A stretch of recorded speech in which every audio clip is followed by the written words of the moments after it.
She has done her PhD in clinical psychology. She is a registered psychotherapist, and she has also done her homeopathy from Pakistan. And she is a researcher, blogger, writer, and a parental coach. And today, Shirley will talk about the anxiety, its causes, and management. Last session we have done it's part one, तो आज जो है वो part two है, बहुत important है। सो grab your pencils and notebooks और question लिख लें, क्योंकि अर्शेली जो हैं वो आपके साथ जो है वो इस सेशन के एंड में उसके आंसर्स देंगी if you have any question. तो अर्शेली, floor is yours. Thank you so much. Thank you so much Gulnaz आपका, नासिया खातून आपका, जिस तरीके से आप लोग टाइम निकालते हो इन सेशंस को फैसिलिटेट करने में हेल्प करते हैं। और माल्टन बज़ में ख़वातीन का भी बहुत मैं थैंकफुल हूँ, क्योंकि ये एक ऐसा प्लेटफॉर्म है जिसके ज़रिए से हम जो है मेंटल हेल्थ अवेयरनेस क्रिएट करें। तो फिर हम स्टार्ट करते हैं अपनी फॉर्मल प्रेजेंटेशन। और जैसे कि मैंने लास्ट टाइम बात की थी कि व्हाट इज़ एंग्जाइटी और वो क्या है, उसके सिम्टम्स क्या होते हैं, उसकी कौन कौन सी कैटेगरीज हैं, तो उसमें जैसे हमने उसकी ऑलमोस्ट तमाम ही कैटेगरीज को कवर कर लिया था, लेकिन एक जो कैटेगरी है वो उसकी रह गई थी, दैट इज़ मैं अभी अपनी प्रेजेंटेशन शेयर करती हूँ, वो उसकी एक कैटेगरी रह गई थी, दैट इज सेपरेशन एंग्जाइटी।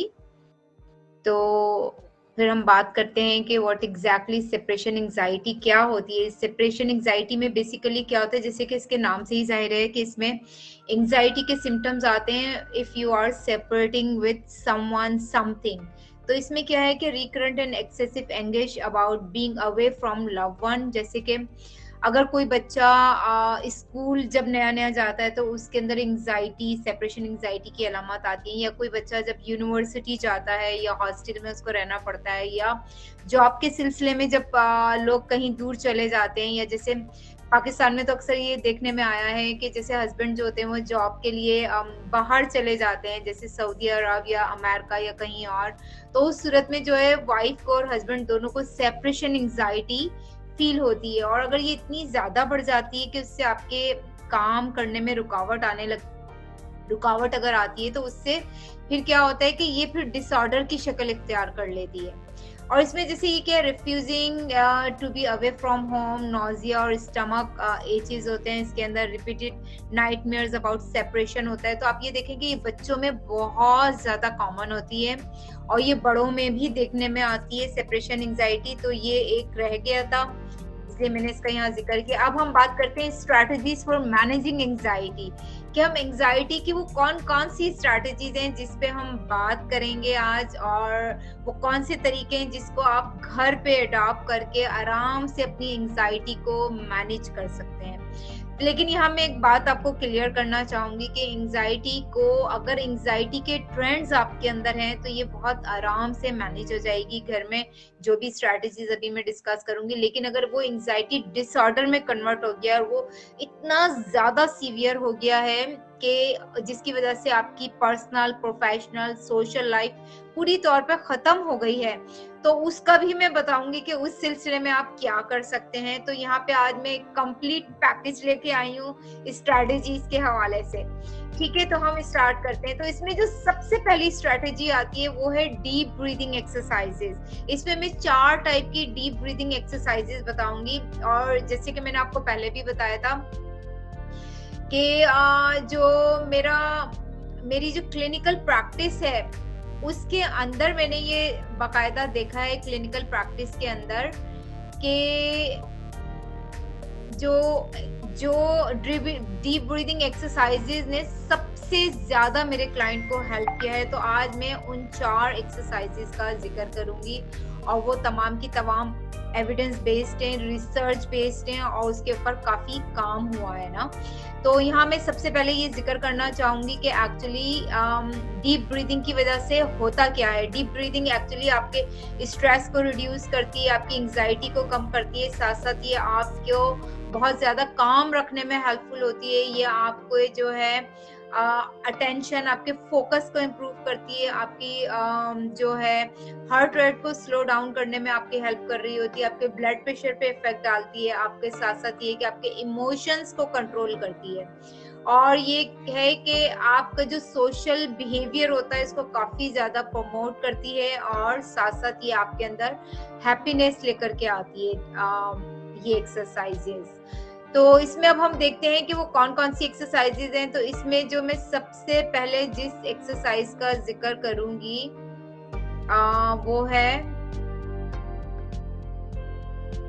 वो एक्सरसाइज है विम हॉफ की। विम हॉफ की जो एक्सरसाइज है ये बहुत इजीली अवेलेबल है यूट्यूब पे, लेकिन मैं उसका एक छोटा सा आपको दिखाना चाहूंगी ताकि नाजरीन को ये अंदाजा हो कि ये किस तरीके से ये एक्सरसाइज है, और ये फौरन जो है यूट्यूब से डाउनलोड कर सकते हैं। तो मैं यहाँ पे इसके बारे में ये छोटा सा एक क्लिप दिखाना चाहूंगी। ये है विम हॉफ ब्रीदिंग एक्सरसाइज। ये एक्सरसाइज जो है इसको आप अपने मोबाइल पे टर्न ऑन करें, और ये एक्सरसाइज टोटल 11 मिनट लेती है, और इस 11 मिनट में आप जस्ट अपनी आंखें क्लोज करें और जो इसके इंस्ट्रक्शंस हैं वो आप फॉलो करते जाएं। ये इतनी कोई हार्ड एक्सरसाइज नहीं है। आवाज आ रही है आप लोगों को इसकी?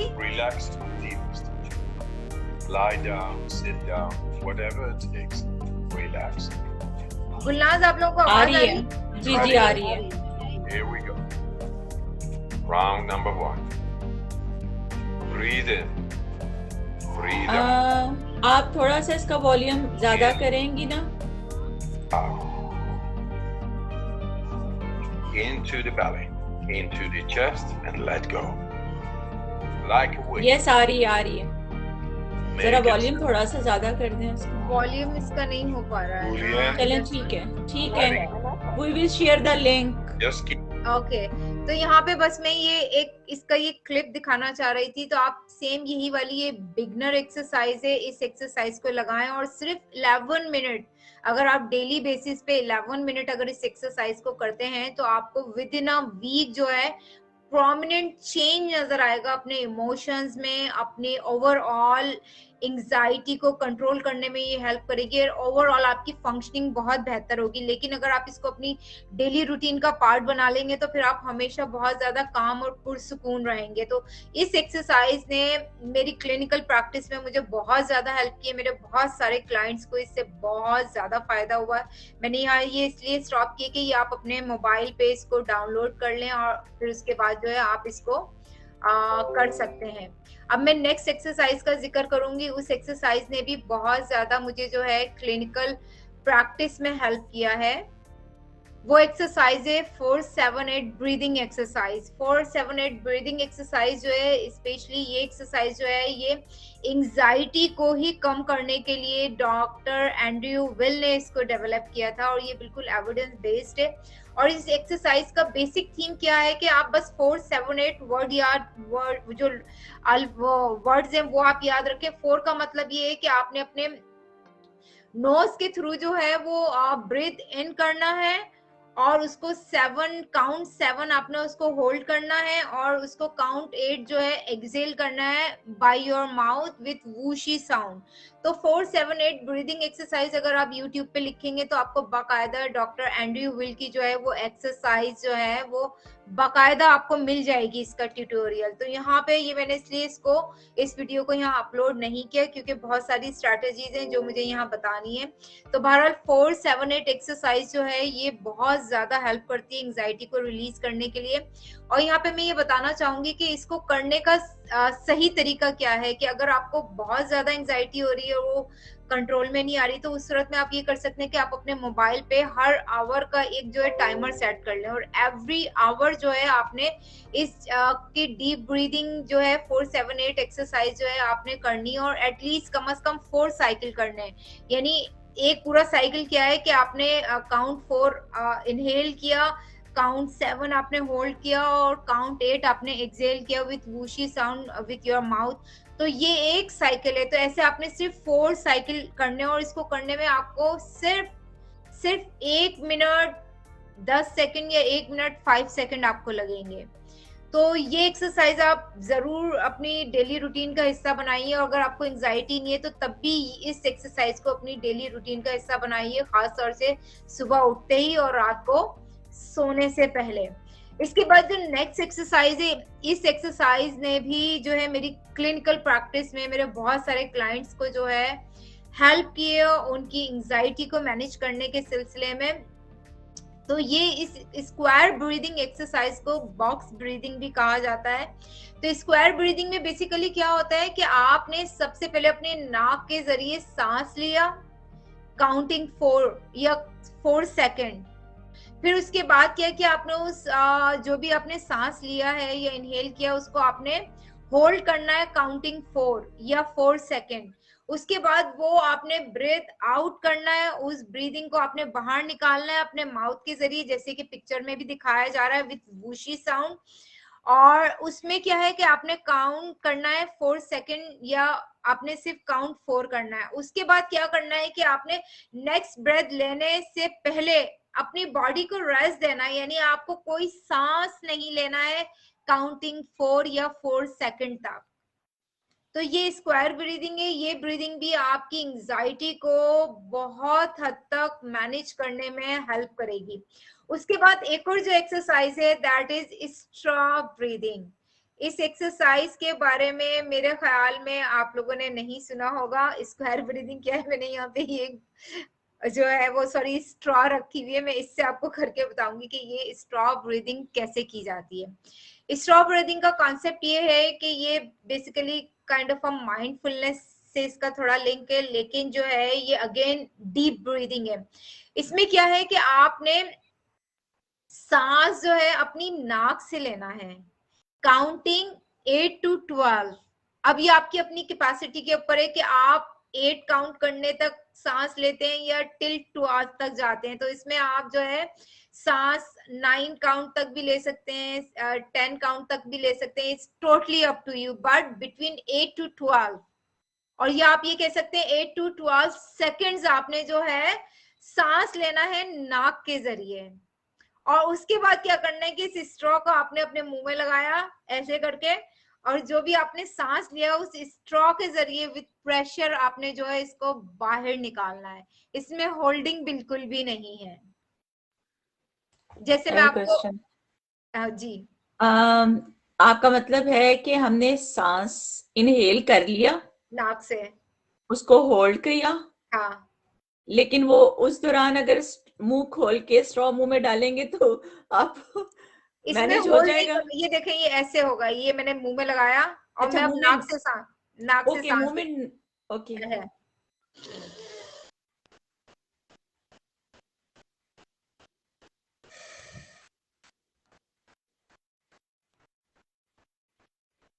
अच्छा, इसमें एक्सेल करने का जो तरीका है उसमें ये है कि आप अपनी कैपेसिटी के मुताबिक एटलीस्ट काउंटिंग 8 और उससे ज्यादा जो है, जितना ज्यादा एक्सेल करेंगी इतना ज्यादा इफेक्टिव होगा, और ये आपकी एंजाइटी को काफी हद तक मैनेज करने में हेल्प करेगी ये एक्सरसाइज। तो सॉरी टू इंटरप्ट। तो ये स्ट्रॉ की क्या स्ट्रेटजी है? आई मीन कि वो जो है प्रेशर के साथ, क्योंकि इसका वो प्रेशर स्ट्रॉ के का, साथ, जैसे ये क्योंकि ये कुछ माइंडफुलनेस का इसका ताल्लुक है, क्योंकि मैं एक और टेक्निक आगे शेयर करूंगी तो उससे आपको समझ आएगा ज्यादा।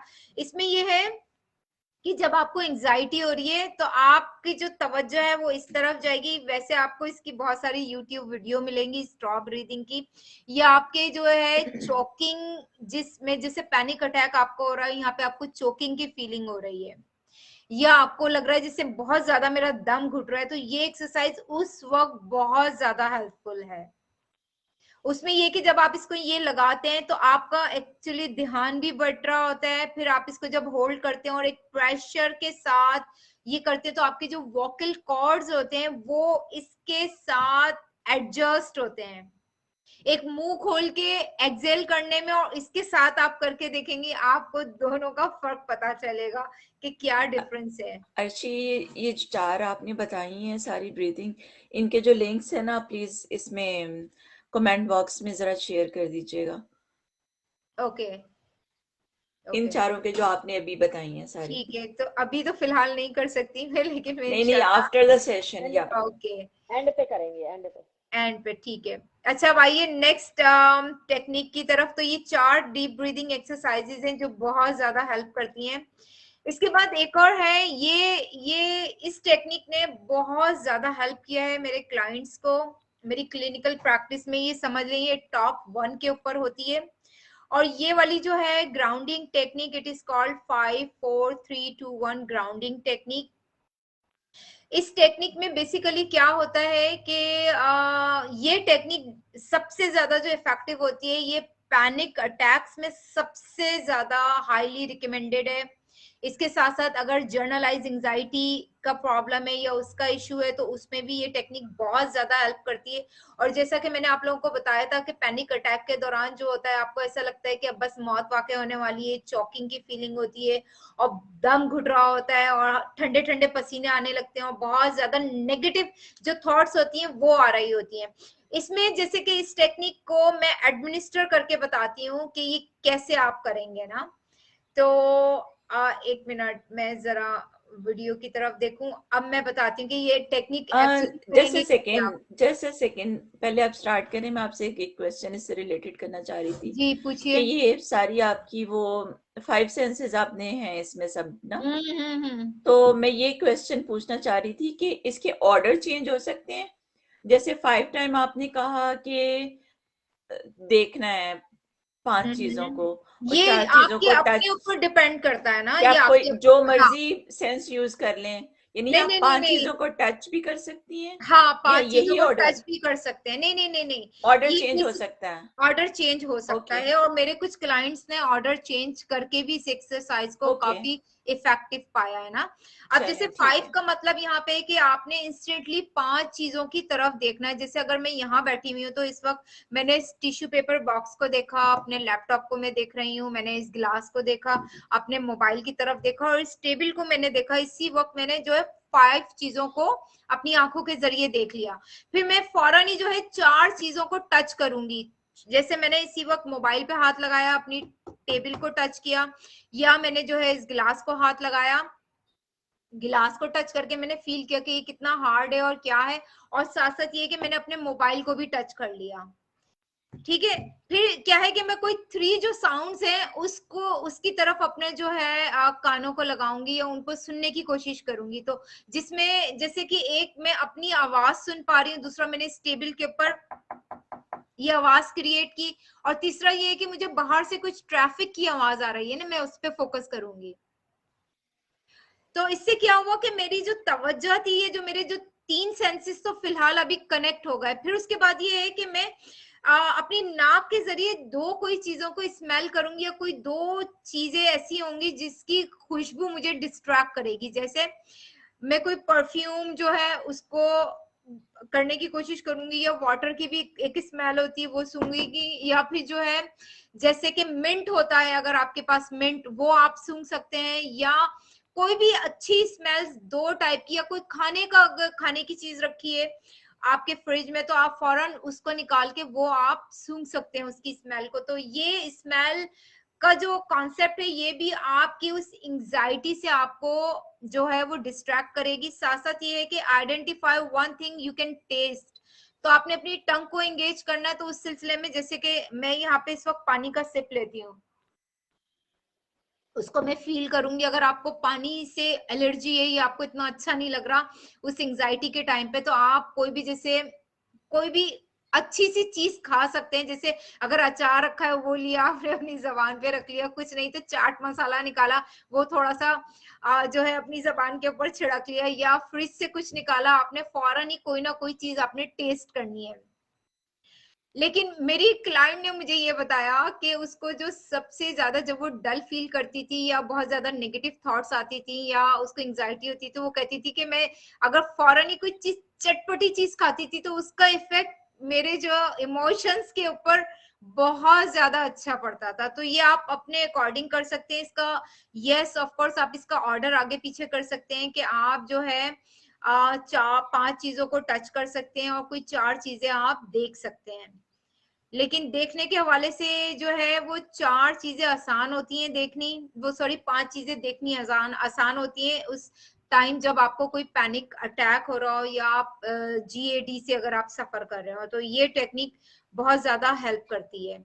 इसके बाद अब हम देखते हैं कि नेक्स्ट टेक्निक क्या है जो कि आपको हेल्प करेगी। वो आती है आपकी इमोशनल डाइट।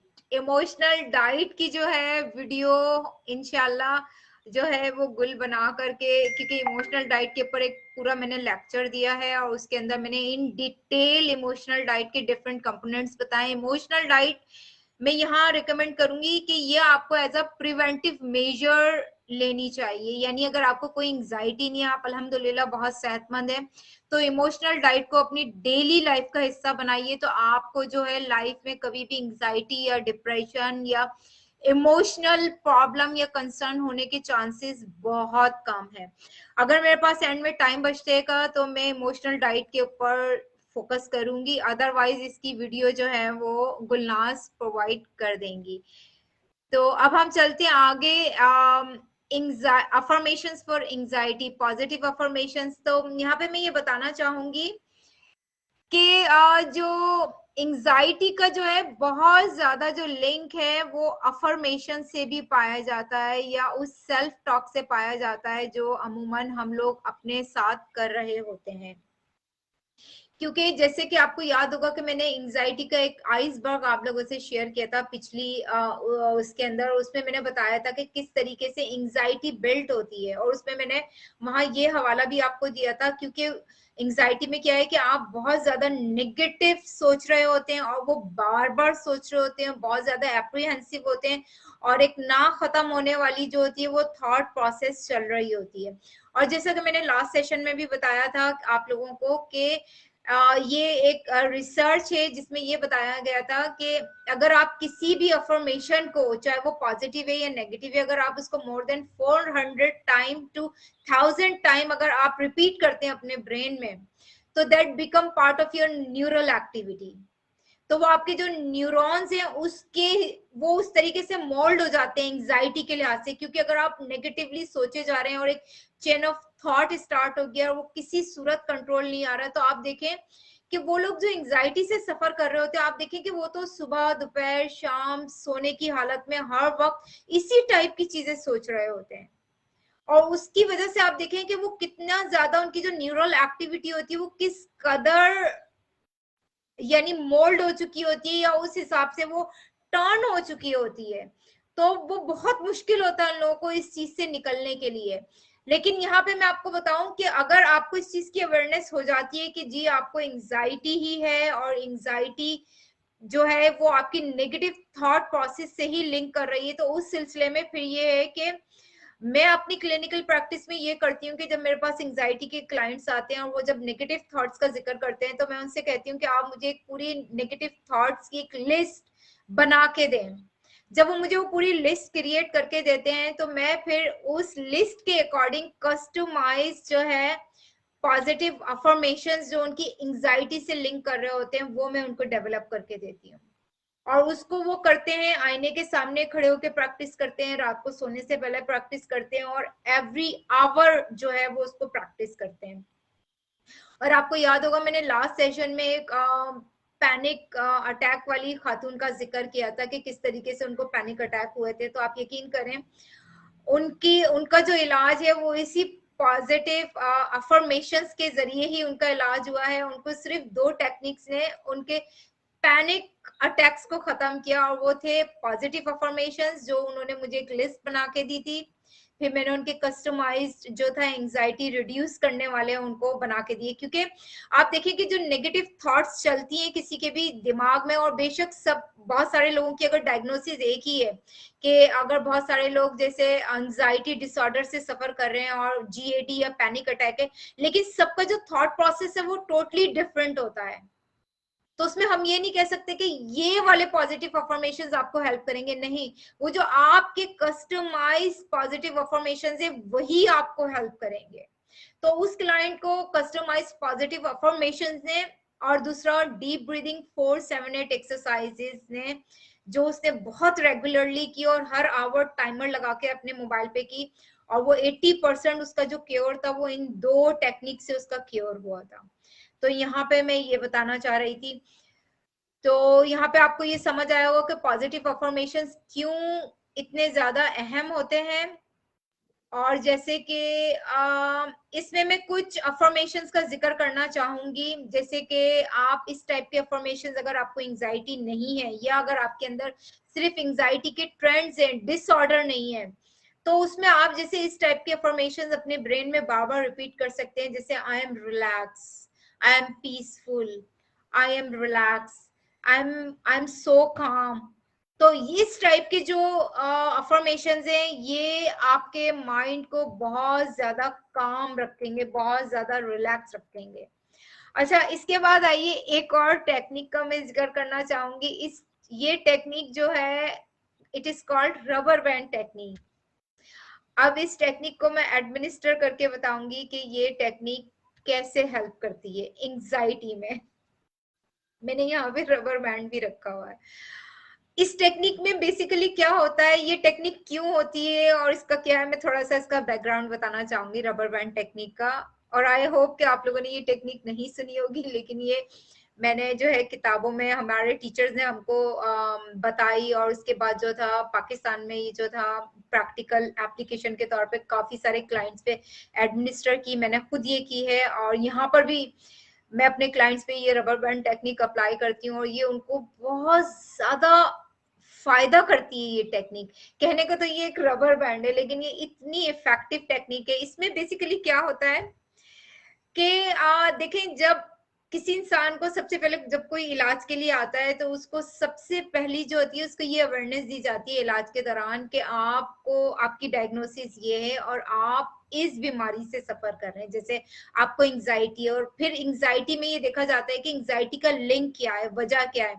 अगर एंजाइटी का लिंक ये है कि वो थॉट प्रोसेस की वजह से कि आप बहुत ज्यादा उल्टा सीधा सोचे जा रहे हैं, नेगेटिव थॉट्स हैं, तो उसमें ये रबर बैंड टेक्निक बहुत ज्यादा इफेक्टिव है। उसमें क्या होता है कि क्लाइंट को मैं ये कहती हूँ कि ये रबर बैंड जो है अपने हाथ में इस तरीके से पहने अनटिल एंड अनलेस आपकी एंजाइटी कंट्रोल में नहीं आती, तो ये आपको हर वक्त पहने रहना है। अब चूंकि आपको सबसे पहले इस चीज की अवेयरनेस दी जाती है सेशंस के दौरान कि जी आप एंजाइटी से सफर कर रहे हैं और एंजाइटी के कुछ ट्रिगर्स होते हैं। और ट्रिगर्स क्या है, जैसे मैंने कहा कि अगर किसी का ट्रिगर ये है कि अगर वो एकदम से उसकी थॉट, नेगेटिव थॉट शुरू होती है और वो बस नेगेटिवली सोचे जा रहा है और या सोचे जा रही है और सिर्फ ये सोच रही है कि अब क्या होगा या लाइफ किस तरफ जा रही है और मैं तो कुछ नहीं कर सकती, और जो है फिर जो है एकदम से कंट्रोल में नहीं आता, तो वहां पे उनको ये बताया जाता है कि जैसी जब नेगेटिव थॉट्स शुरू होती हैं, क्योंकि वो रबर बैंड उन्होंने पहन लिया होता है हाथ में सेशन के दौरान ही और उनको हर वक्त पहनना होता है, तो ये रबर बैंड उनको ये रिमाइंड कराता है कि जो है जैसी आपकी हाथ, ये आपकी नजर जैसी हाथ पे जाती है तो इसका मतलब ये कि आपने अपने थॉट प्रोसेस को स्टॉप करना है। और वो कैसे करना है कि अब जैसे नेगेटिव थॉट स्टार्ट हुई और उनकी नजर जैसी हाथ पे गई, ओ तो ये मैंने रबर बैंड इसलिए, तो वो हल्का सा इसको यूं मारेंगे और जैसे वो यूं करके ये यूं टच करेंगे तो आप यकीन करें कि ये एक सेंसेशन क्रिएट होगी और ये सेंसेशन उनको ये बात रिमाइंड कराएगी कि उन्होंने या तो उस नेगेटिव थॉट की जगह उस पॉजिटिव अफर्मेशंस को रिपीट करना है, कस्टमाइज जो उनको सेशंस में बना के दिए गए हैं, या उन्होंने किसी और एक्टिविटी में अपने आप को एंगेज करना है और उस टाइम पे उन्होंने जो है ये करने के बाद उसको नहीं सोचना है। और जब इसके ऊपर वो थोड़ा सा प्रैक्टिस करते हैं इस रबर बैंड टेक्निक को, तो वो मुझे ये कहते हैं कि ये बहुत ज्यादा इफेक्टिव है। यानी जब भी रबर बैंड पे उनकी नजर जाती है तो इसका मतलब है कि उन्होंने नेगेटिव चीज नहीं सोचनी है। इसमें एक लतीफा भी मैं आपको बताती हूँ कि एक खातून, ये मेरे साथ नहीं हुआ है वाकया, एक खातून को जब ये रबर बैंड टेक्निक बताई गई कि ये ऐसे पहनना है, और वो जो थेरेपिस्ट था वो उनको ये बताना भूल गया कि ये उन्होंने अपने हाथ में पहनना है। उनको ये सारा एक्सप्लेन किया कि ये पहनना है और जब भी आपको एंजाइटी होगी आपने ऐसे करके इसको यूं करना है हल्का सा कि एक सेंसेशन क्रिएट हो। तो वो खातून गई, उन्होंने वो ये समझी कि ये यानी जिसके मुतालिक भी थॉट्स आ रही हैं तो आपने उसको जाके ये पहना देना है। वो जाके उन्होंने, क्योंकि उनका जो था एंजाइटी उनको ज्यादा हस्बैंड की तरफ से थी और हस्बैंड के जो था रवैया कुछ उस तरीके का था, वो जाके उन्होंने उसको पहनाया और जैसी उनको एंजाइटी होने लगती थी वो जाके यूं करके उन्होंने खींच दिया। तो फिर पता चला कि उन साहब ने फोन करके कहा कि भाई मेरी क्यों शामत आई है, ये कौन सी टेक्निक है और मेरी क्यों शामत आई है, ये टेक्निक जो है ये आप क्लाइंट के साथ करें ना, मेरी क्यों शामत आई है। और फिर उस पे अगेन लड़ाइयां शुरू हो गई उनके घर में। तो ये एक लतीफे वाली बात थी। और इससे फिर ये सुनने के बाद जो था बहुत सारे थेरेपिस्ट कॉन्शियस हो गए कि जी जो ये टेक्निक जब क्लाइंट को एक्सप्लेन करनी है तो सही से एक्सप्लेन करनी है और ये बताना है कि ये रबर बैंड आपने अपने हाथ में पहनना है, अपने हस्बैंड के हाथ में या सास के हाथ में या नंद के हाथ में नहीं पहनाना है। जी वो अर्शिया, वो मोस्टली हम तो पोनी हाथ में रखते हैं, ऐसे जैसे पोनी बालों में डाली तो मोस्टली मेरे तो हाथ में बाजू में ही आ जाती है। तो वो पोनी ये थोड़ा वो सा पोनी भी रबर आप बैंड यूज कर सकते हैं। यस, वो भी आप यूज कर सकते हैं। मेरा क्वेश्चन है कि ये थोड़ी सी लूज होनी चाहिए, थोड़ी सी जैसे कि टाइट मोस्टली पोनी डालते हैं, तो जैसे ये इस लूज होना तरीके चाहिए का है ना, अगर थोड़ी सी टाइट होगी तो ये आपको अनकंफर्टेबल करेगी, क्योंकि आप एंजाइटी से सफर कर रहे हैं तो ये मजीद एंजाइटी का बाइस बन जाएगी आपके लिए। तो इसका तो थोड़ा लूज सा होना चाहिए। लूज होना जरूरी है कि बस आपने इसको हल्का सा यूं करना है कि हाँ ये आपको रिमाइंड कराएगा। Okay okay. वैसे ये वाला प्रोसीजर जो है ना, इट्स रियली इफेक्टिव। कि अगर एंजाइटी, वो जो उस औरत ने किया था ना, वो ज्यादा इफेक्टिव है वैसे। कि वो एक तीर से दो शिकार हो सकते हैं ना, कि एंजाइटी का वो जो कोज है वो भी खत्म हो जाए। और लेकिन आप खुद क्यों, सोचे ना, चले उस बेचारी खातून ने तो अपने हस्बैंड को पहना दिया। कुछ खवातीन ऐसी होती हैं जिनको एंजाइटी सास से होती है। अगर वो ये टेक्निक जाके और ये रबर बैंड अपनी सास को पहना दे और चलते फिरते अपनी सास के हाथ में वो यूं करके खींचती रहे, तो आप सोचेंगे फिर क्या होगा। लड़ाई होगी, झगड़ा झगड़ा होगा। वो मजीद एक और इश्यू के साथ फिर नेक्स्ट सेशन में आएंगी। बिल्कुल। नहीं वाकई इट्स रियली इफेक्टिव। आप खुद सोचे ना कि जैसे अगर आप ये टेक्निक यूज करते हो तो वाकई आपके माइंड जो होता है वो डिस्ट्रैक्ट हो जाता है। एग्जैक्टली। अब यहाँ पे मैं जो एक और बहुत ज्यादा काम की टेक्निक का जिक्र करूंगी, और ये मैं अक्सर अपने क्लाइंट्स को, और ये मेरे क्लिनिकल प्रैक्टिस में ये मैं अपने क्लाइंट्स को भी बताती हूँ, वो है आप प्रेशर पॉइंट्स और माइंडफुलनेस। अब प्रेशर पॉइंट का, जैसे कि आप अगर प्रेशर पॉइंट को या रिफ्लेक्सोलॉजी इसको कहा जाता है, अगर आप इसको YouTube पे सर्च करें, क्योंकि मैं इसकी एक्सपर्ट नहीं हूं, लेकिन इसका लिंक जो है वो एंजाइटी से बहुत ज्यादा है। अब जैसे कि आप देख रहे हैं कि मैंने यहाँ पे एक पिक्चर अपलोड की है, और इस टाइप की बहुत सारी पिक्चर्स आपको और इस टाइप की वीडियोस आपको बहुत सारी जो है वो YouTube पे मिलेंगी। गूगल करें, आपको बहुत सारा जो है इसके ऊपर रिसर्च बेस्ड जो है, एविडेंस बेस्ड जो है आपको मिलेंगे, कि जिसमें ये बताया जाता है कि अगर आप थंब को प्रेशराइज करें, फला फिंगर को प्रेशराइज करें, या पाम को प्रेशराइज करें, या आप अपने पैर के फला फिंगर के ऊपर तेल लगाएं, या जैसे कि इसमें पिक्चर में ये बताया जा रहा है कि किस जगह का ताल्लुक, बॉडी के किस ऑर्गन का ताल्लुक किस प्रेशर पॉइंट से है। इतनी बात समझ आई आप लोगों को, क्लियर हुई है कि ये प्रेशर पॉइंट्स एंजाइटी को कैसे कंट्रोल करते हैं। अभी ये मैंने ये एक लिंक आपको नहीं बताया है।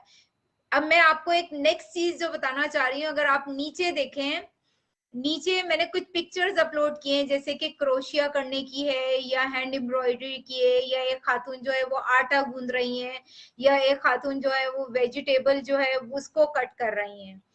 तो यहाँ पर मैं आपको कुछ मजे की बात बताना चाहती हूँ ना। वो बात ये है कि जैसे कि मैंने आपको बताया कि आजकल इसके ऊपर बहुत ज्यादा रिसर्च हो रही है, कि जैसे कि आपके फिंगर्स के जो पॉइंट्स है, अगर आपको उनको प्रेशर लगाते हैं, या अगर आप वॉक कर, जैसे पैरों के भी कुछ प्रेशर पॉइंट्स है, अगर आप उनको टच करते हैं तो आप किस हद तक किस बीमारी को आप कंट्रोल कर सकते हैं। तो अगर आप ये देखें कि पिछले जमाने में यानी आज के दौर में, और यहाँ कनाडा में तो मैं देखती हूँ कि इतना ज्यादा रिवाज नहीं है, लेकिन अगर आप देखें कि पिछले का जो दौर था, यानी वो दौर, अगर मैं अपनी नानी का जमाना बताऊं कि जब मैं अपनी नानी के साथ जैसे बचपन में 2 महीने की छुट्टियों में जाया करती थी, तो मैंने ये देखा कि मेरी जो नानी या जो और उनके जमाने की जो औरतें थी, तो आप यकीन करें कि मैंने कभी उस दौर में, जो अगर मैं अपनी मेमोरी पे थोड़ा सा जोर डालूं, कि मैंने उस दौर में कभी भी एंजाइटी और डिप्रेशन नहीं देखा उन खवातीन में। मैंने क्यों नहीं देखा उन खवातीन में एंजाइटी और डिप्रेशन, और इसको मैं प्रेशर पॉइंट से लिंक करती हूँ। वो ये है कि वो खवातीन देखे सारा दिन घर के मुख्तलिफ कामों में बिजी रहती थी। वो काम क्या थे, वो सारे इन 2 हाथों से काम किया करती थी। और ये 2 हाथों से काम करना बेसिकली क्या है कि आपकी उन तमाम प्रेशर पॉइंट्स को आप पता नहीं हजारों टाइम उसको प्रेस कर रहे हैं दिन भर में। और उसकी वजह से क्या होता है कि वो प्रेशर पॉइंट जब प्रेस हो रहे हैं, तो आपके different body organs fully functional हैं, बिल्कुल नॉर्मल तरीके से हैं। और दूसरी बात ये, जैसे कि मैंने माइंडफुलनेस का आपको जिक्र किया, कि माइंडफुलनेस एक्टिविटीज भी यही होती हैं कि आप अपनी 5 सेंसेस को एंगेज करते हैं कोई भी काम करने के लिए। बेसिकली माइंडफुलनेस का कॉन्सेप्ट ये है, और इसकी तमाम टेक्निक्स इसी चीज के ऊपर बेस करती हैं कि आप अपनी 5 सेंसेस को लगा रहे हैं, या जैसे मैंने ग्राउंडिंग टेक्निक का जिक्र किया, तो उसमें आप देखें कि उस जमाने की औरतें जिस टाइप के काम किया करती थी, क्रोशिया अगर वो करें, तो आप देखें क्रोशिया को पकड़ना इन 2 फिंगर से, ये थंब से और इससे पकड़ना, और आप देखें कि जब आप उसको यूं क्रोशिया आप कर रहे हैं, तो उससे क्या होता है, तो आपका फोकस, कंसंट्रेशन आपका इम्प्रूव हो रहा है। साथ साथ क्या है कि क्रोशिया इटसेल्फ जो है बहुत ज्यादा रिलैक्सिंग एंड कामिंग और सूदिंग एक्टिविटी है। यानी जब आप वो कर रहे हैं, आपकी पूरी तवज्जो, आपके ब्रेन में कोई और थॉट नहीं आएगी। इसी तरीके से अगर आप हैंड एम्ब्रॉयडरी कर रहे हैं, जैसे कि यहाँ अभी रखा हुआ है, मैं आजकल अपनी बेटी को सिखा रही हूँ हैंड एम्ब्रॉयडरी। हैंड एम्ब्रॉयडरी में भी आपने एक हाथ से फ्रेम पकड़ा हुआ है और आप यूं करके उसको कर रहे हैं, और आपका पूरा दिमाग उसके अंदर लगा हुआ है। तो आप देखें कि इस दौरान कोई और थॉट, कोई नेगेटिव थॉट आपके ब्रेन में आएगी, आपके माइंड में आएगी? नहीं आएगी। इसी तरीके से उस जमाने की खवातीन को देखें कि वो सोइंग किया करती थी, यानी सिलाई मशीन लेके बैठ गई। और उस जमाने में ज्यादातर घरों में कपड़े सीने का रिवाज था, तो क्या होता था कि खवातीन के पास थोड़ा टाइम हुआ, उन्होंने सिलाई मशीन ली और उसके ऊपर वो जो है फौरन कपड़े सीना, कटिंग करना। तो उसमें क्या, अगर आप कपड़े भी काट रहे हैं तो आपकी कितनी एक्सरसाइज हो रही है। कपड़े सी रहे हैं, उसको यूं कर रहे हैं, नाप रहे हैं या उसको पकड़ रहे हैं, तो ये आपका अगेन एक्सरसाइज है। फिर उस जमाने में आप देखेंगे फ्रिज इतने ज्यादा नहीं हुआ करते थे, हर चीज फ्रेश। आटा भी डेली की डेली गूंदा जाता था, कि सुबह का आटा अलग गूंदा जा रहा है, दोपहर का। और आटा गूंदना, मैं आपको बताऊं, इटसेल्फ एक बहुत ज्यादा रिलैक्सिंग एक्सरसाइज है। आप देखें, आपने आटा लिया, डो लिया, आप पानी डाल रहे हैं, उसको कर रहे हो, फिर आप उसको जब यूं यूं करके आप गूंदना शुरू करते हैं, तो आप देखेंगे वो सारे जो प्रेशर पॉइंट जिसके ऊपर आज के दौर में रिसर्च की जा रही है। और ये प्रेशर पॉइंट का कॉन्सेप्ट क्यों आया है? इसलिए आया है कि हमने आटे को मशीन में डाला, बस बटन दबाया और हमारा आटा गूंद के तैयार हो गया। हम बाजार गए, हमने बस कपड़े सिलेक्ट किए, खरीदे और हम घर आ गए। तो आप ये देखेंगे इन तमाम एक्टिविटीज को क्योंकि हमने अपनी जिंदगियों से निकाल दिया है।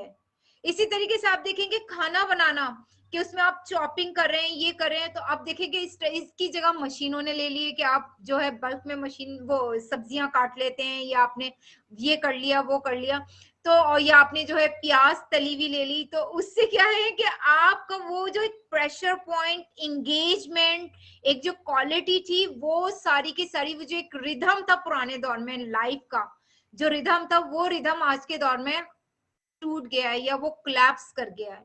तो उसकी वजह से आप देखें कि उस दौर की खवातीन को, कि आप देखें कि वो सास भी सारा दिन काम कर रही हैं, और आप देखें उस जमाने में जो बहुएं होती थी, वो देखें सारा दिन किचन में काम कर रही हैं, मशीन लगा के कपड़े धो रही हैं। और अब क्या है कि हम ऑटोमेटिक मशीन में कपड़े धोते हैं, बस यूं करके हमने कपड़ा डाला, सर्फ डाला, एक बस उंगली से बटन दबाया। तो आप देखें कि उसमें हमारे प्रेशर पॉइंट्स काम करेंगे? नहीं करेंगे। फिर हमें जो है वो प्रेशर पॉइंट्स वाले डॉक्टर की जरूरत पड़ेगी। वो कहेगा कि जी इसको ऐसे दबाएं, आप उसको ऐसा करें। क्यों? क्योंकि हम वो उस रिदम से हम निकल गए हैं। तो पहले जमाने में जब खवातीन कपड़े धोती थी तो आप देखें कि उन्होंने कपड़े लिए, उसको गीला किया, फिर उसको यूं यूं करके रगड़ा, उस पर ब्रश लगाया, फिर उसको खंगालना, निचोड़ना इटसेल्फ, फिर यूं करके आप उसको फैला रहे हैं, फिर आप उसको उतारे, कितने सारे उसमें जो है आप देखें एक्टिविटीज इंगेज है उसके अंदर। और आज के दौर में हम इन तमाम चीजों से फरागत पा चुके हैं कि ऑटोमेटिक मशीन में कपड़े हमने डाले और जो है बस काम आसान हो गया, उधर से निचड़ के धुल धुला के और जो है कपड़े बिल्कुल ड्राई होकर के निकल रहे हैं।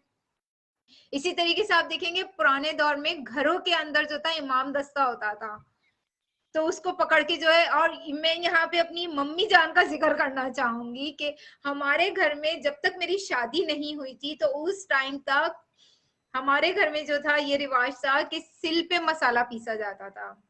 सिल के ऊपर मैं खुद भी लहसुन, अदरक और जो है साबुत मसाला जात, या जो बड़ी वाली जो एक मिर्च होती है, कौन सी होती है वो रेड वाली ना, कश्मीरी, वो वाली हमारी अम्मी पानी में भिगो दिया करती थी। तो वो मसाला जो था वो साबित मिर्च लेके जब उसके ऊपर आप पीसते हैं सिलबट्टे के ऊपर, तो आप देखें कि वो सिलबट्टे पे पीसना इटसेल्फ, कि आपने जब उसको बट्टे को पकड़ा और सारा मसाला डाला, एक प्रेशर लगा के आप उसको जब यूं यूं यूं यूं करके जब आप पीस रहे हैं, तो आप देखेंगे आपकी जितने भी प्रेशर पॉइंट्स हैं उस पे कितना प्रेशर लग रहा है।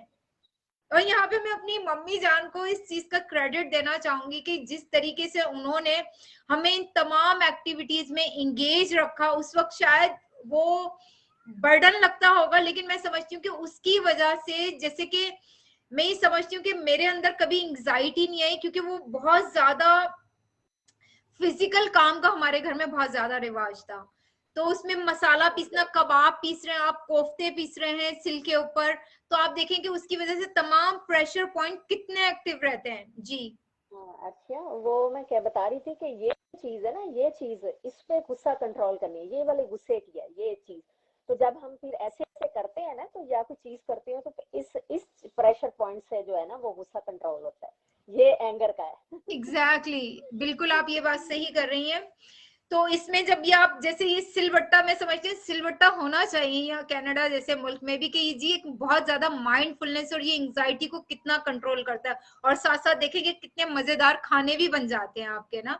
फिर इसी तरीके से मैं ये देखती थी कि हमारे घर के अंदर जो था शुरू से ही रिवाज था कि जितने भी ड्राई मसाला जाते वो घर में हम खुद पीसा करते थे, मेरे अब्बू, मैं, मेरी बहनें, हमारे बहन भाई, हम लोग मिलके जैसे इमाम दस्ते के अंदर हल्दी कूट रहे हैं या धनिया या लाल मिर्च तो करनी, लेकिन गरम मसाला तक कूटा जाता था।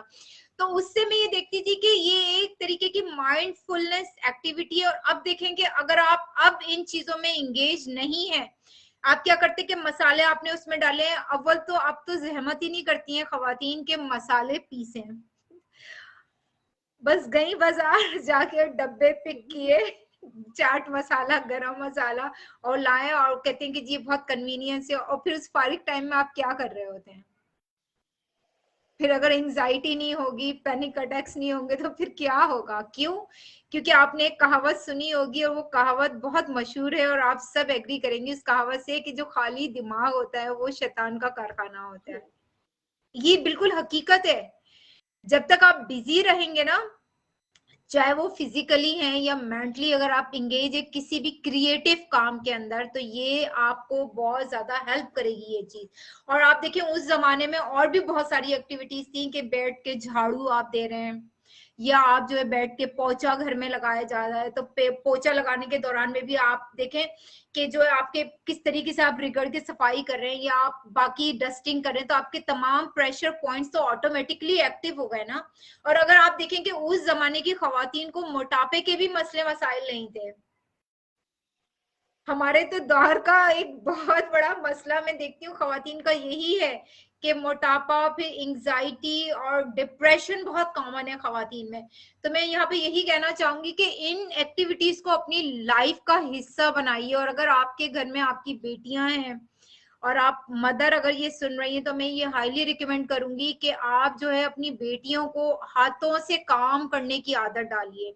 जैसे कि मेरी अपनी बेटी अभी जो है 12 साल की टर्न हुई है, लेकिन जो है मैं आपको अपना तजुर्बा बता रही हूँ कि मैंने उसको अभी उसकी बर्थडे के ऊपर, जैसे टीन एज की सिलाई मशीन आती है, मैंने उसको बर्थडे पे बकायदा सिलाई मशीन गिफ्ट की है, छोटी सी ना इलेक्ट्रॉनिक, तो ताकि वो इन चीजों से फेमिलियर हो। और फिर जैसे आजकल मैं उसे हैंड एम्ब्रॉयडरी सिखा रही हूँ, उसको निटिंग का मैंने दिलाया हुआ है, या जैसे उसको मैं किचन में अपने साथ बिजी रखती हूँ कि वो हाथों से काम करने की उसको आदत रहे। या जैसे जब मेरे दोनों ये वाले छोटे बच्चे जब छोटे हुआ करते थे, और मेरे पास इसकी पिक्चर्स भी हैं, कि जैसे मैंने जब आटा गूंद लिया तो मैं फिर उनको बिठा दिया कर देती मुक्के लगाने के लिए, तो वो बैठ के दोनों उसमें मुक्के लगा के आधा घंटा लगा के इतना जबरदस्त वो आटा बना दिया करते थे।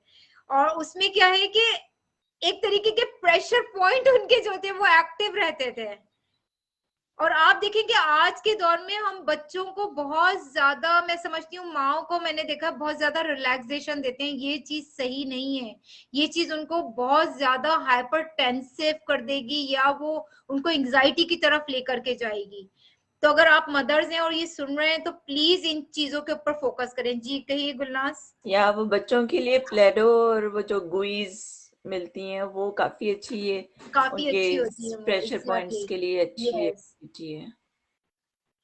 लेकिन मुझे जो सबसे ज्यादा इफेक्टिव लगता है ना, वो ये है कि बच्चों को घरों के काम में एंगेज करें। या उससे ये होता है कि आटा भी दे हाँ, सकते हैं हम। उससे ये होता है कि वो जो है फिर उनको घरों के काम की भी आदत पड़ती है, सेंस ऑफ रिस्पॉन्सिबिलिटी भी आती है, और फिर वो आगे जाके उनको एकदम से प्रेशर फील नहीं होता जब वो एक प्रैक्टिकल लाइफ में कदम रखते हैं। तो यहाँ पर मैं ये शेयर करना चाहती थी कि किस तरीके से जो प्रेशर पॉइंट्स हैं वो किस तरीके से हेल्प कर रहे होते हैं ना।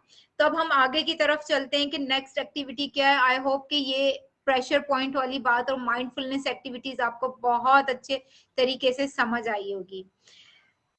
फिर मैं आपको एक और चीज बताना चाहती हूँ कि अगर आपकी एंजाइटी, यानी अगर आपको कोई मेजर एंजाइटी डिसऑर्डर डेवलप हो गया है, खुदा ना खास्ता, यानी आपके अंदर एंजाइटी ट्रेंड्स अगर नहीं है, बल्कि आपके अंदर बकायदा मेजर डिसऑर्डर डेवलप हो गया है, जैसे जर्नलाइज एंजाइटी डिसऑर्डर बकायदा डेवलप हो गया है, ये सेपरेशन एंजाइटी, तो उसमें जो है वो जो इलाज है वो उसका इलाज स्टार्ट होता है मेडिकेशन से।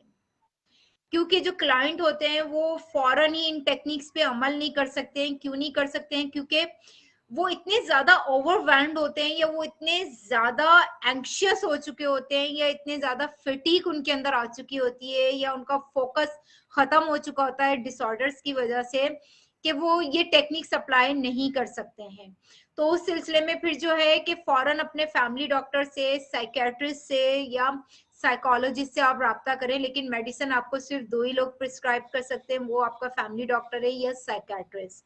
तो वो खास तौर से जो अगर आपको पैनिक अटैक्स हो रहे हैं तो उसमें एंजाइटी, जीएडी, अगर आपको जनरलाइज एंजाइटी डिसऑर्डर है तो उसमें मेडिसिन बहुत हेल्प करती है। मेडिसिन क्या होता है कि आपके एक्चुअली एंजाइटी को उस लेवल पे ले आती है कि जहां आप इस काबिल होते हैं कि आप टेक्निक्स को अप्लाई कर सके अपनी लाइफ में।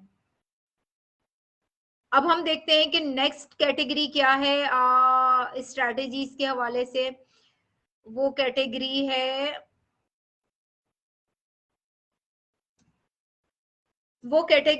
साइकोथेरेपी की। देखिए, अगर एंजाइटी के ट्रेंड्स आपके अंदर हैं तो आपको काउंसलिंग किसी हद तक हेल्प करेगी। लेकिन अगर आपको मेजर एंजाइटी डिसऑर्डर्स डेवलप हो चुके हैं और आपका एक प्रॉपर डायग्नोसिस है तो उसमें साइकोथेरेपी आपको हेल्प करेगी। और साइकोथेरेपी में जो मेरी क्लिनिकल प्रैक्टिस ये बताती है कि जो सबसे ज्यादा साइकोथेरेपी हेल्प करती है वो है कॉग्निटिव बिहेवियर थेरेपी, साथ साथ डायलेक्टिकल बिहेवियर थेरेपी जिसको डीबीटी कहा जाता है। इसके अलावा अगर आपकी एंजाइटी का लिंक किसी ट्रॉमा से है या आपकी एंजाइटी का लिंक किसी अब्यूज से है तो ये टाइप की जो एंजाइटी है वो आपकी जाती है ट्रॉमा इन्फॉर्म्ड केयर थेरेपी से ना। तो ये जो थेरेपी है उसमें आप जो है अपने जो है जो आपका साइकोथेरेपिस्ट होता है आप उससे राब्ता कर सकते हैं। यहाँ पे मैं एक मैसेज ये भी देना चाहती हूँ कि अगर इनमें से कोई भी जैसे टेक्निक आपको हेल्प नहीं करती है, ठीक है, अगर आपको इनमें से कोई भी टेक्निक अगर आपको हेल्प नहीं करती है या आपको ऐसा लगता है कि आपकी एंजाइटी उस लेवल पे या उस नहज के ऊपर आ चुकी है कि जहां आप फोकस या कंसंट्रेट नहीं कर पा रहे हैं, तो इस सिलसिले में आपको बिल्कुल भी शर्माए नहीं इस सिलसिले में, या इस सिलसिले में ये ना सोचें कि लोग क्या कहेंगे। जैसे कि एक स्टिग्मा भी अटैच किया जाता है ना, कि अगर आप कहें कि मैं साइकियाट्रिस्ट के पास गया या मैं अपना नफ्सियाती इलाज करवा रहा हूँ या करवा रही हूँ, तो ये ना सोचें कि लोग क्या कहेंगे। इस सिलसिले में पहली फुर्सत में अपने फैमिली डॉक्टर से राब्ता करें, और उसके बाद जो है वो आपको कोई ना किसी साइकोथेरेपिस्ट के को रेफर करेगा। तो आपको जो सबसे ज्यादा चीज हेल्प करेगी वो है साइकोथेरेपी, क्योंकि साइकोथेरेपिस्ट आपको हेल्प करेगा आपकी एंजाइटी को अंडरस्टैंड करने में। डिफरेंट इसके अलावा भी बहुत सारी एडवांस लेवल की टेक्निक्स हैं जो मैं यहाँ नहीं बता सकती हूँ, वो इसलिए कि क्योंकि वो एक प्रोसेस के जरिए वो टेक्निक्स एडमिनिस्टर की जाती हैं, और वो सिर्फ सेशन के दौरान ही एडमिनिस्टर हो सकती है। और वो यहाँ पे मैं इसलिए नहीं बता सकती हूँ क्योंकि ये एक जर्नल पब्लिक के लिए, एक अवेयरनेस के लिए, इसमें मैंने वो टेक्निक्स बताई हैं जो बहुत आराम से हर कोई अपने घर पे उन टेक्निक्स को अप्लाई कर सकता है। लेकिन जो खास एंजाइटी को हैंडल करने के लिए during therapy as a therapeutic modality use की जाती हैं, वो यहाँ नहीं एक्सप्लेन की जाती हैं। वो आपका साइकोथेरेपिस्ट ही आपके ऊपर एडमिनिस्टर करेगा। जैसे मैंने थोड़ी देर पहले जिक्र किया कि जो कस्टमाइज्ड आपके पॉजिटिव अफर्मेशन है आपकी एंजाइटी से रिलेटेड, वो सिर्फ साइकोथेरेपिस्ट ही आपकी हेल्प कर सकता है बनाने के सिलसिले में। तो इसमें बिल्कुल ना शर्माएं, इसमें कोई आप जो है ताखीर ना करें। अगर आपके किसी भी फैमिली मेंबर को या किसी को भी है तो फौरी तौर पर राब्ता करें, और साइकोथेरेपी बहुत ज्यादा हेल्प करती है, और एंजाइटी का 100% इलाज मौजूद है। ऐसा नहीं है कि इसका क्योर नहीं है, इसका इलाज मौजूद है। और इसके इलाज का सिर्फ एक ही तरीका है, वो तरीका ये है कि आपको जो भी आपका साइकोथेरेपिस्ट या साइकियाट्रिस्ट मेडिसिन देता है, साइकोथेरेपिस्ट स्ट्रेटेजीज बताता है या फैमिली डॉक्टर गाइड करता है, आप उसको स्टेप बाय स्टेप फॉलो करते जाएं, और एट द एंड आप जो है बिल्कुल नॉर्मल, हेल्दी और सही हो जाएंगे। तो यहाँ पे ये प्रेजेंटेशन खत्म हुई। मैंने अपना थैंक यू का वो भी दिखा दिया था कार्ड। तो अगर आप लोगों का कोई सवाल है तो आप लोग पूछ सकते हैं। आपकी आवाज नहीं आ रही आसिया। मैं पूछना चाह रही थी कि ये जो एंगर और ये इस एंजाइटी में क्या डिफरेंस है? कोई डिफरेंस है ना? एक गुस्सा होता है, एक एंजाइटी होती है, इसमें क्या डिफरेंस है? गुस्से का ताल्लुक आपके टेम्परामेंट से है, और गुस्से का ताल्लुक बेसिकली इससे है कि कोई वजह होती है। और एंगर के, जैसे मैंने जब एंगर का सेशन किया था तो मैंने उसमें आप लोगों को बताया था कि एंगर की हालत में आपके ब्रेन के कुछ खास पोर्शंस होते हैं जो एक्टिव होते हैं, और एंगर का जो ड्यूरेशन होती है, यानी जो वो एंगर की स्टेट आपके ऊपर आती है, न्यू करके वो आएगी, हाइट पे आई एंगर, और उसके बाद जब वो सबसाइड होता है एंगर, तो बेसिकली इस स्टार्ट होने से एंड होने में टोटल 20 मिनट का टाइम होता है। 15 से यानी 15 to 20 मिनट के अंदर जिस भी आप एंगर की स्टेट के अंदर हैं वो काम डाउन हो जाएगा। और एंगर की कुछ खास अलामत होती है। एंगर में आप गुस्से में आते हैं, आपका तोड़ फोड़ का दिल चाहता है, आपका अब्यूज करने का दिल चाह रहा होता है सामने वाले को, या आप अगर किसी का इनवर्ड एंगर है तो उसका दिल चाहता है वो अपनी जात को नुकसान पहुंचा ले। और बहुत सारे जो लोग खुदकुशी करते हैं, ये सुसाइड कमिट करते हैं, वो उनका एंगर इनवर्ड होता है। अगर इनवर्ड एंगर है तो वो अपने आप को खत्म कर लेंगे, अपने आप को नुकसान पहुंचा लेंगे गुस्से की हालत में। अपनी, जैसे इशारा कर रही हूँ, मैं बताना नहीं चाह रही हूँ कि कुछ लोग ये कर लेते हैं, कट लगा लिया, या कुछ लोग जो होते हैं कि अपना बच्चों को आप देखें दीवार पे सर मारना शुरू कर देते हैं। कुछ जो होते हैं वो इवन एक्सट्रीम केसेस में सुसाइड कमिट कर लेते हैं। लेकिन जिन लोगों का गुस्सा आउटवर्ड होता है तो आप देखें वो क्या करते हैं, वो गुस्से की हालत में वर्बली अब्यूज करेंगे सामने वाले को, हाथों का इस्तेमाल करेंगे, लातों का इस्तेमाल करेंगे। इवन कुछ केसेस में ये देखा गया है कि सॉरी टू इंटरप्ट अर्शी, अभी मैंने रिसेंटली आसिया वो शेयर की है, उसके अंदर यूट्यूब वाली वीडियो भी है और लाइव भी है। तो 2 सेशन किए थे एंगर मैनेजमेंट के ऊपर, तो मेरे ख्याल में वो मेरा दोबारा क्वेश्चन था रिपीट। कि इसमें एंजाइटी और एंगर में डिफरेंस क्या है? तो यही तो मैं आपको बता रही हूँ कि एंगर के सिम्टम्स बिल्कुल अलग हैं। एंजाइटी में बेसिकली जी, एंजाइटी में जैसे मैंने इसकी अलामत में बताया कि इसमें बहुत ज्यादा हाथ पैर ठंडे होने लगेंगे आपके, आपका जिस्म कांपने लगेगा। और आप देखिए गुस्से की हालत में ऐसा नहीं होता है, गुस्से की हालत में एक एनर्जी दूसरे टाइप की होती है, एक जुनून सा आ जाता है। और ये एंजाइटी जो है जब हम हमारा डिप्रेशन बढ़ता है तो इसलिए फिर ये एंजाइटी हमें डिप्रेशन एंजाइटी का देखिए रीजन जो है हर किसी का डिफरेंट होता है। कुछ लोगों की एंजाइटी इस वजह से होती है कि नेगेटिव बहुत ज्यादा सोच रहे होते हैं, लेकिन एंजाइटी का साइंटिफिक रीजन मैं आपको ये बताऊं कि जब अगर आपके अंदर एंजाइटी ट्रेंड्स होते हैं तो ये जब आहिस्ता आहिस्ता बढ़ने लगते हैं तो एंजाइटी का जो लिंक है वो एक खास केमिकल से है। वो केमिकल है गाबा, गाबा GABA, गाबा उसका एब्रीविएशन है गामा अमाइनो ब्यूटायरिक एसिड। ये खास केमिकल होता है। अगर ये केमिकल बहुत ज्यादा आपके ब्रेन में रिलीज होने लग जाए तो फिर आपके अंदर एंजाइटी के सिम्टम्स आते हैं। वो रिलीज किसी भी वजह से हो सकता है आपके ब्रेन के अंदर। उसको रिलीज होने की वजह ये भी हो सकती है कि आप बहुत ज्यादा नेगेटिव सोच रहे हैं। उसके रिलीज होने की वजह ये हो सकती है कि आपको किसी ने अब्यूज किया है, वर्बली अब्यूज किया है, फिजिकली अब्यूज किया और आप सोचे जा रहे हैं।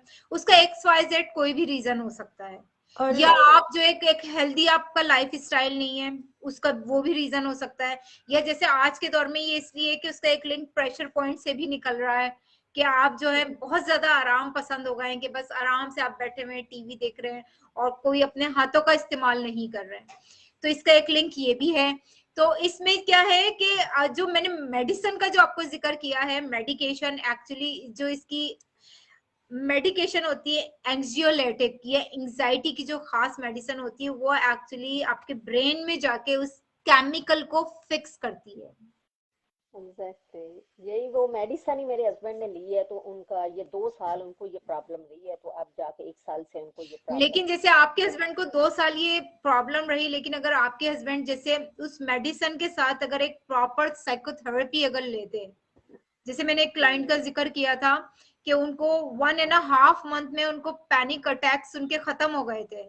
क्यों हो गए थे? क्योंकि वो मेडिसिन भी ले रही थी और यहाँ से मैंने उनकी जो है प्रॉपर थेरेपी की थी बाकायदा। और थेरेपी उन्होंने इस तरीके से फॉलो की थी कि जो उनको हिदायत दी गई थी उसके अकॉर्डिंग उन्होंने उस स्केड्यूल को फॉलो किया था। तो इसका मतलब है कि अगर हम अपने फैमिली डॉक्टर के साथ साथ अगर हम साइकेट्रिस्ट को भी मिले तो तब वो बताए ना कि हमें ये एक्सरसाइज वगैरह भी करनी चाहिए। साइकेट्रिस्ट देखें यहाँ पे कनाडा में साइकेट्रिस्ट के पास इतना टाइम नहीं होता कि वो साइकोथेरेपी करे, क्योंकि साइकोथेरेपी का जो एक सेशन होता है वो होता है 1 घंटे का। और कोई भी साइकेट्रिस्ट जो है वो 1 घंटे की थेरेपी नहीं दे पाएगा। और आपका जो भी क्लाइंट है वही आपको उसको तमाम सेशंस देने हैं। और मैं ये बताती हूँ अपने क्लिनिकल प्रैक्टिस में जो मेरे पास क्लाइंट होते हैं एंजाइटी के, तो उनकी जो है अमूमन 12 सेशंस में उनकी मैनेज हो जाती है एंजाइटी। अब चाहे वो 12 सेशंस जो है वो डेली बेसिस पे लें, चाहे वो हफ्ते में 3 सेशंस लें, या वो हफ्ते में जो है वो 4 सेशंस लें, चाहे वो महीने में 12 सेशंस करें। लेकिन उसकी शर्त यही होती है कि आपको जो भी टेक्निक्स बताई जा रही हैं आपने उसको फॉलो करना है। और वो साथ साथ गाइडलाइंस भी होती है कि ये टेक्निक आपने इस टाइम इतने बजे आपने ये यूज करना है, इसका ये टाइम है और वो आपने करना ही करना है। अर्शी, यहाँ पे मेरा एक क्वेश्चन है कि जैसे आप कह रही हैं कि आप रजिस्टर्ड साइकोथेरेपिस्ट हैं, तो अगर किसी को कोई प्रॉब्लम होती है तो वो आपसे राब्ता कायम कर सकता है? ऑफ कोर्स राब्ता कीजिए, मेरी अपनी क्लिनिकल प्रैक्टिस है, मेरा अपना क्लिनिक है। लेकिन अगर उसने आपसे आपके पास आना है तो they have to come through any proper channel, I mean किसी डॉक्टर के थ्रू? नहीं, आप डायरेक्ट राब्ता कर सकते हैं, क्योंकि मेरे पास बहुत सारे क्लाइंट खुद राब्ता करते हैं ना जब मैं कम्युनिटी में कोई presentation. You are doing the private practice, right? या मेरी अपनी प्राइवेट प्रैक्टिस है, तो वो मुझे आराम से अप्रोच कर सकते हैं, इसके जरिए भी कर सकते हैं, फेसबुक के जरिए भी कर सकते हैं। तो जैसे दिल चाहे वो लोग मुझे अप्रोच कर सकते हैं। तो इसके लिए आपके कोई फिक्स चार्जेस होते हैं या क्या क्या होता है इसके लिए? हाँ, मेरे पास मैं वैसे स्लाइडिंग स्केल भी ऑफर करती हूँ, लेकिन जो मैं मिनिमम चार्ज करती हूँ पर सेशन $150। $150 पर सेशन। और अगर किसी को 4-5 सेशन कितने नॉर्मली कितने सेशन चाहिए होते हैं? ये डिपेंड करता है कि एंजाइटी की नौयत क्या है और कितने अरसे से, अगर किसी को फौरन ही स्टार्ट हुई है एंजाइटी, जैसे मैंने एक अभी क्लाइंट का जिक्र किया था कि उनको सिर्फ 2 महीने ही हुए थे पैनिक अटैक्स के लिए, तो वो फौरन ही इलाज उनका जब शुरू हुआ तो वो अल्हम्दुलिल्लाह 1.5 महीने में वो सेट हो गई थी बिल्कुल। लेकिन तो ये कितने डिपेंड सेशन? करता है, बहुत सारे लोग होते हैं जो पता नहीं बचपन से मे बी के एंजाइटी को लेकर चल रहे होते हैं, क्रॉनिक होती है एंजाइटी। लेकिन वो समटाइम्स ये भी होता है ना कि एक they need only a one session and आपने उनको टेक्निक्स एंड स्ट्रेटजीज बता दी और एक सेशन के ऊपर ये कभी भी नहीं होता। एक ओके। सेशन, क्योंकि एक सेशन क्या, कम से कम 3-4 सेशंस तो सिर्फ ये जानने में लगेंगे कि उसको एक्चुअली एंजाइटी का रीजन क्या है। रीजन पता चलेगा जब भी तो मैं टेक्निक बताऊंगी। या हर टेक्निक हर किसी पे एडमिनिस्टर भी नहीं कर सकते ना आप। exactly. ठीक है, तो चलें आज फील हम फ्री टू फिर कांटेक्ट मी, या आप जिसके साथ कंफर्टेबल हैं आप उससे राब्ता कर सकते हैं।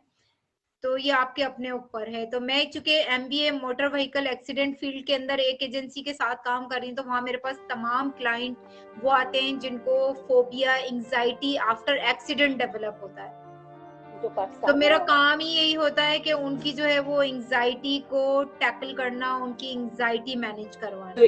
आप ये वाले सेशन जो हैं वो आई मीन ऑनलाइन भी कर सकते हैं, जैसे अगर कोई क्लाइंट पाकिस्तान से या किसी और कंट्री पाकिस्तान से? से, जी जी जी, पाकिस्तान से, यहाँ से, जैसे आजकल जो है कुछ क्लाइंट प्रेफर करते हैं क्लिनिक पे, जैसे इन पर्सन पसंद करते हैं तो फिर मैं क्लिनिक जाती हूँ। कुछ क्लाइंट पसंद करते हैं कि जी बस अपना मोबाइल ऑन किया उन्होंने और जो है थेरेपी करवा ली। तो ये टोटली क्लाइंट के अपने ऊपर है कि वो ऑनलाइन प्रेफर कर रहे हैं या वो जो है इन पर्सन उनको चाहिए। तो मैं दोनों तरीके से मैं ओपन हूँ। अच्छा, कोई ऐसे जैसे डिजीज की वजह से भी ये एंजाइटी और ये होना शुरू हो जाता है? किसकी वजह से? जैसे डिजीज, जैसे डिजीज नहीं, जैसे हार्मोन्स बैलेंस है, जैसे थायराइड वगैरह से। वो उसका रीजन हार्मोन बैलेंस की वजह से वो उस सूरत में हो सकता है जैसे जिन लोगों को थायराइड प्रॉब्लम होता है, या जिन लोगों को टर्मिनल इलनेसेस डेवलप हो जाती है, जैसे कोई कैंसर से सफर कर रहा है और उसको पता है कि अब उसको नहीं बचना है या उसकी इस स्टेज के ऊपर है, तो उनमें ऑटोमेटिकली एंजाइटी आएगी ना, क्योंकि उनको एक अनसर्टिनिटी नजर आ रही है। जैसे इसको मैं रिलेट करूंगी पैनाडेमिक से। आप देखेंगे जब ये पैनाडेमिक आया, बेशक आपके घर में नहीं आया पैनाडेमिक, आपके घर में खुदा ना खास्ता किसी को नहीं हुआ, लेकिन जिस वक्त ये आया था आप देखेंगे एंजाइटी ओवरऑल पूरी दुनिया में लोगों में कितनी हाई लेवल के ऊपर चली गई थी, क्योंकि एक अनसर्टेनिटी डेवलप हो गई थी और लोगों को ये लग रहा था कि बस अब उनकी जिंदगी खत्म हो गई है। कुछ लोगों के जहनों में तो यहाँ तक आया है कि अपनी जायदादें बेच दें या क्या करें, वायरस लग गया तो क्या होगा, कहीं कोई एक घर में वायरस लेके आया और पूरी फैमिली सोई की सोई रह गई। यानी क्योंकि उस वक्त पता नहीं चल रहा था ना कि ये वायरस क्या है। तो मेरे तो साथ खुद ऐसे 3 महीने तक मैं ऐसे रही हूँ। वो आ गए हैं, फरिश्ते आ गए मुझे लेने, बस ये तो हो गया, पता इसको ना लग जाए, इसको ना लग मेरे जाए। ख्याल में उस टाइम पे हमारे ये सेशंस नहीं चल रहे थे, अगर होते तो मैं जरूर उस टाइम पे एक सेशन देती कि जी ये सेशंस आपको कितनी ज्यादा हेल्प करेंगे। लेकिन उस टाइम पे मैंने ब्लॉग्स बहुत लिखे हैं एंजाइटी के ऊपर, और मेरे ब्लॉग्स जो है कम्युनिटी में बहुत ज्यादा घूमे हैं और लोगों ने उसमें मैंने बकायदा रिटन टेक्निक्स शेयर किए हैं कि कैसे लॉकडाउन से डील करना है, कैसे एंजाइटी से डील करना है। तो वो मेरा ख्याल है मैंने 4 या 5 ब्लॉग्स लिखे हैं, सॉरी ब्लॉग्स नहीं लिखे हैं, उसके ऊपर आर्टिकल लिखे हैं बड़े बड़े। अर्शेली आप इसमें शेयर कर दीजिएगा अपने वो आर्टिकल्स भी।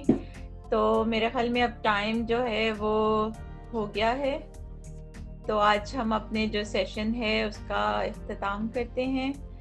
और थैंक यू अर्शेली for your time and for your interesting and very informative session, और आसिया आपका कोऑर्डिनेट करने का। हम लोग हैप्पीनेस के साथ आएंगे विद अर्शेली। Okay, bye. हमें इजाजत दीजिए, हमें इजाजत दीजिए और दुआ में याद रखें। See you next week. Thank you so